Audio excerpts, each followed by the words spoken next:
करोड़पति आदमी था। करोड़पति नहीं, उसे अरबपति कहिए आप, अरबपति। 50 तो नौकर थे घर में, करोड़ों की गाड़ियां थी घर में, आली शान बंगला था, जो चाहे वो कर सकता था। उसके पास वो बहुत सुंदर भी था, शरीर भी सुंदर था, हाँ बहुत सारे सुखों की उसे अनुभूति, सोना था, पैसा था, जो भी उसे भोग चाहिए थे भोग भी अवेलेबल थे, सब कुछ था। और देखिए उसका एक बेटा था। जरा समझिएगा, कब ये चर्चा आप पर भी घटित हो सकती है। एक आदमी था, बहुत सुखी था, पत्नी बहुत सुंदर थी, बेटा बहुत सुंदर था, वो भी बहुत सुंदर था, घर बहुत बड़ा था, बड़ा नाम था, बड़ा पद था, मतलब जो जिसकी लोग कल्पना करते हैं वो सब उसके पास अवेलेबल था, सब कुछ था। खुद का विमान था, हेलीकॉप्टर, हवाई जहाज खुद का था, सब कुछ था। उसका बेटा जब 20 वर्ष का हुआ तो जवान बेटा किसी दुर्घटना में मर गया।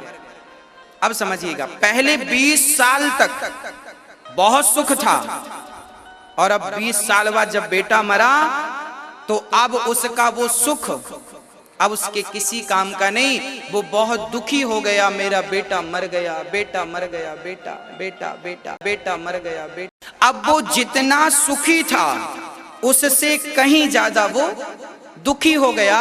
मतलब पहले वो स्वर्ग में था और अब स्वर्ग से निकलकर नरक में चला गया। यही है नरक और यही है स्वर्ग। इस दुनिया में यही नरक है और यही स्वर्ग है। इसलिए मैं आपसे कहता हूं कि यदि आपके पास विवेक है, ज्ञान है, तो आप कभी भी नरक नहीं जाएंगे, अर्थात आप डिप्रेशन में नहीं जाएंगे, आप अधिक सोचेंगे नहीं, अधिक चिंतन नहीं होगा। हाँ, तो आप ये मानिए कि यही स्वर्ग और यही नरक है। श्री नारद जी कहते हैं कि आपने इन जीवों को मारा है, अब इसका फल आपको भोगना पड़ेगा और इसका फल है आपको दुख उठाना पड़ेगा, बहुत दुखी रहना पड़ेगा। कई लोगों को आपने देखा होगा वो अपने जीवन में बहुत दुखी रहते हैं। क्यों रहते हैं दुखी? और कई लोगों को आपने देखा होगा घास की झोपड़ी में भी बड़े खुश रहते हैं। तो जो खुश रहते हैं वो स्वर्ग में रह रहे हैं और जो दुखी हैं वो यहीं पर नरक में रह रहे हैं। यही नरक है उनके लिए। तो यही स्वर्ग है और यही नरक है। अब आप अपनी बुद्धि पर, आपकी मानसिकता, आपकी विचारधारा, आपके संस्कार, आपकी बुद्धि, आपके विवेक पर निर्भर करता है कि आप स्वर्ग में रह रहे हैं या नरक में रह रहे हैं।